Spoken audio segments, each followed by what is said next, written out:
We have in our studios this morning Mr. Larry Olayinka, who is the Senior Special Assistant, Publicity and Communications, the FCT Minister, who was also there on the trip with the Minister yesterday to give us an account of what transpired. How did we get to that story past yesterday, Mr. Olayinka? Good morning. Good morning, my friend. See, we got to that story past yesterday because of the way we operate in this country. No, zero attitude to compliance. That is what we are, and it is painful. I saw the military, the army officer yesterday telling us that he was acting on an order, and I've also read online that a military man should obey the last order and order. And I've asked myself, which order? Like the minister also asked yesterday, you obey order, yes. But that order has to be lawful. The order has to be reasonable. For instance, if I am a military officer and my superior give me an order to go and shoot somebody, or let's say my boss give me an order to go and let me use this last, sorry for use this word, rape my daughter, will I obey the order because the order is coming from my superior? Or somebody, because somebody is dragging a girlfriend with my superior, and that superior now see the person dragging girlfriend with him walking on the street, and he say, hey, shoot this person. Because it is an order, I should obey it. Because it is an order, a military men should go and mount guard in a public building under construction. That is the issue here. Building under construction. Military men had to be sent to go and mount guard. Military men that was posted to the former chief of naval staff, Vice Admiral Awab Gambo, as his personal security details to secure him, to guard him, to protect him. He now chooses to make himself vulnerable and send those people on an errand. It's like somebody now here. I have security details to protect me here, and I now choose to send them to Gwagwalada to go and be protecting my property that is under construction. I don't seem to get it. Now let's go back to how we got to that level. That particular land was allocated to a company in 2007, Santos Estate Limited, for park and recreation. Let me say this again. Allocated in 2007 for park and recreation. The company did not do anything on the land because that place is a parkway, it's a walkway, it's a road corridor. You don't build there. Then in 2022, the company wrote to the FCTA, the minister, oh, I want approval from you to convert the purpose to commercial. From park to build park. You know what park is and recreation, not permanent structures. Probably in anticipation of the minister's approval for conversion, the man decided to partition the land, a land allocated to him for park and recreation. He now partitioned the land and sold to people, including the former chief of naval staff. And that is why I want to say here that the former chief of naval staff was scammed. He was scammed. And he has realized that he was scammed. Instead of him to now come out and seek help, he resorted to use military might. Now, in 2022, the minister of FCT declined that request, did not grant the request for change of land use made by that company. That was where it ended. But he had already sold the land to people, probably giving them impression that the land use will change. Wike was not the minister then. In 2022, 2022, Wike was not the minister. Now, after selling land allocated to you for park and recreation, for people to build house, who should the former chief of naval staff go and hold? The person who scammed him or the government? He chose not to hold the person who scammed him, the company who scammed him. Now again, that particular portion has now been redesignated for the purpose of, if you know Abuja very well, you know how Babushi is. That is where you have Ministry of Works, Environment. That portion of the land, that parkway, is for public buildings and corporate buildings, not residential. Meaning that you cannot build residential house there. That is one. So as of today, Vice Admiral Gambo does not have a document, a title document, showing that he owns the land. He does not own the land. Now, assuming we're not considering that he has title documents and he owns the land, before you begin development of a land, there are processes you must pass through. One of such processes is to have a building plan. Building plan showing what you want to put on the land. And you take your building plan to the development control. See, you take your building plan to development control. The question Nigeria should ask Vice Admiral Gambo is, did he take the building plan on that land to development control, and the development control approve the building plan? So this is the letter with which the land was allocated to Santos Estate in 2007 for park. If you zoom your camera, you see that it is for park and recreation. This is the layout on the land. It is clearly stated. See, proposed parkway. You can look at it. All right. This is the letter. You can look at it. Okay, so the thing for a lot of people is that whilst, the FCTA might or does have jurisdiction over that portion of land, I think for a number of people, it is how they have gone about enforcing the right of the FCTA to what it is that they have said. Let me also go further. The director of development, the director of the Department of Development Control, Pamplana Mukhtar Galadima, went to the place by himself and informed them that this land is like this your guy. He told this particular mayor officer yesterday that was misbehaving yesterday that it appears that your guy has been scammed though. Tell your guy to go and see minister so that they can see how to resolve this issue, because this land that he has bought, he bought a wrong land. He sent SMS messages to this particular officer. No response. Then officials of the Department of the Development Control went to the place to serve him letter to stop work. They did not allow them to get to the land. The military men stopped them. When they went there 2 days ago, they threatened that if they get close to the land, they will be shot. That was what happened. And the director came yesterday to report back to the minister. I mean, normally, when you send somebody on an assignment, there must be a report. He came back and he told the minister, where we went to, this and this and this happened. And the minister was like, what an effrontery. So the minister now said, okay, maybe these people that are even coming to give me report.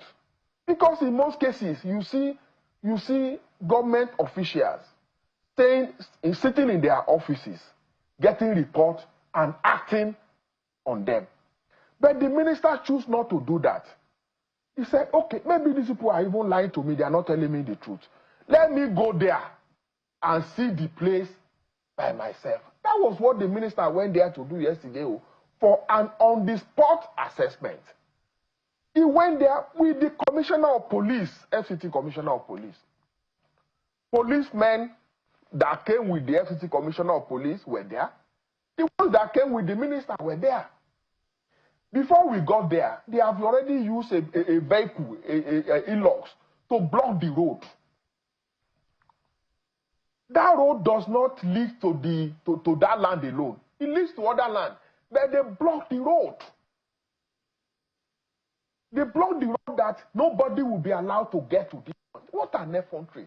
Land that does not belong to the man. And I feel so it is appalling that somebody of the level of the status of a former chief of naval staff who's supposed to be like a moral compass for the society choose to act like that.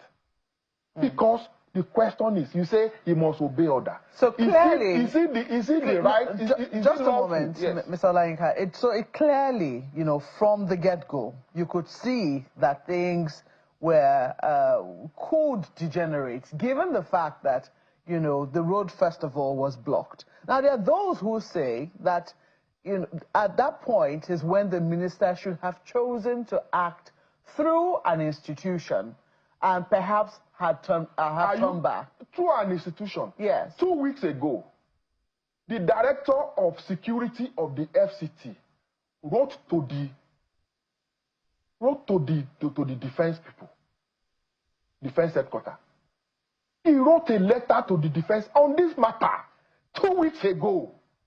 And the defense headquarters? No response up to now. The informal response he got was that since the man is no longer in service, his matter cannot be handled by the defense headquarters. So when people say that no step was taken, yesterday the minister called the chief of defense staff before he left his office. He called him and he told him, when he got to that place, the portion there, at the site, the minister also called the chief of defense staff. You see from the video that he gave his phone to that unruly officer. You call him unruly? Yes, but I'm coming because he was unruly. He gave the phone to him. See, as I'm here like this, I'm a Yoruba person. I'm from Ekiti. We respect authority, we respect elder. If my phone ring now and the person call and say, good evening, good morning, my name is Asiwaju Bola Ahmed Tinubu, do you think I'll be sitting on this chair answering that call? I won't. I will stand up. Yeah, but that is you. But, yes. That is your cultural... The minister gave him phone to talk to the CDS. And I saw the way there was no sign that this person was even talking to the CDS. He was normal. Talking to this chief of defense staff. And I saw arrogance. Yesterday, that person, that fellow, that officer was referring to policemen, fellow uniform men, as bloody policemen. You can't talk to me like that. I am a commissioned officer. You can't talk to me. I am a commissioned officer. You bloody policeman. And the policeman also got angry.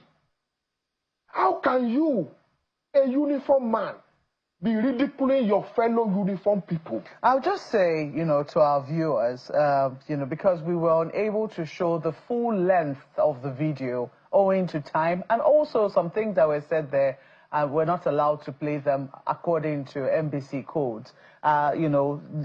Let us drill down on that, because clearly, when you watch the full length of the video, the minister lost his temper at some point. And he called the officer a name that he ought not to have called the officer. Anybody, any human being, even me, I lost my temper.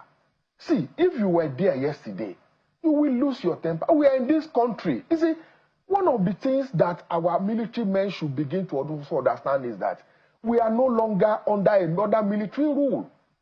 Military is subjected to civil authorities, civil laws.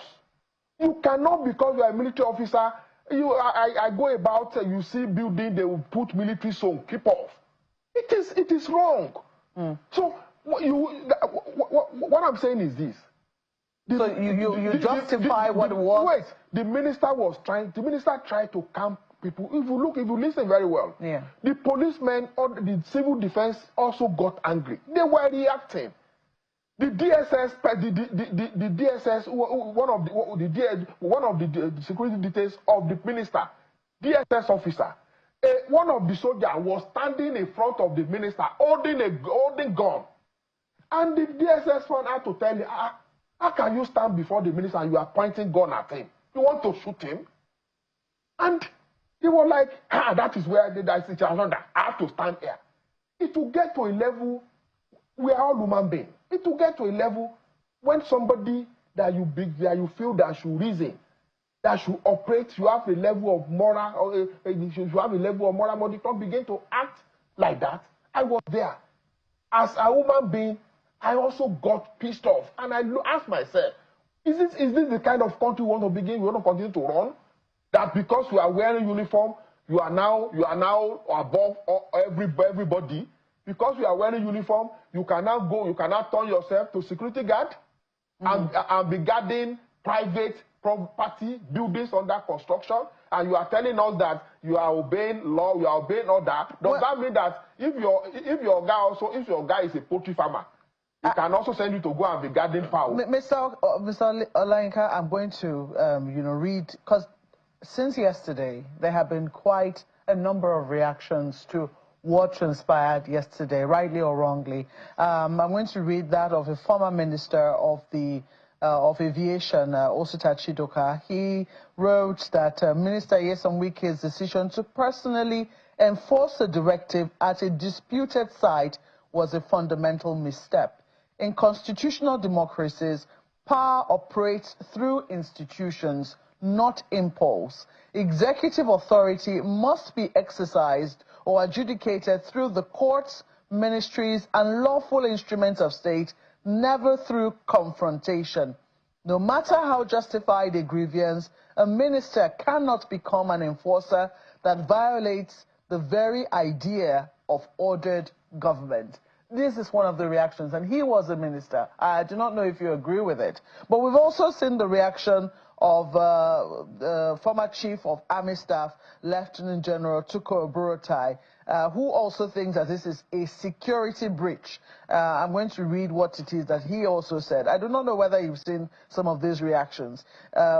He said that the minister's conduct during the exchange transcends mere misconduct and undermines the authority of the Commander-in-Chief and the integrity of the armed forces. These are some of the things that they're now beginning to say, because they believe that the minister ought to have recognized that he is a commissioned officer in uniform, and maybe at that point ought to have withdrawn. What are your thoughts on that?